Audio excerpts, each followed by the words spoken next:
আসসালামু আলাইকুম। সবাই কেমন আছেন? আমি রেসিবাই মোহনা।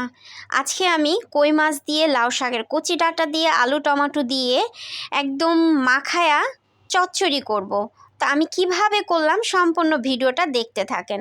প্রথমে আমি এখানে লাউ শাকের ডাঁটা কচি পাতাগুলো নিছি, আলু, গোটা রসুন, পেঁয়াজ, একটু পেঁয়াজ বাটা, হলুদের গুঁড়া, মরিচ, তারপরে লবণ, আদা বাটা সব কিছু তেল দিয়ে মাখায়া পানি দিয়ে ভালো করে যখন বলক আসবে আমি টমেটো আর কাঁচামরিচ একসাথে রেখে দিছি।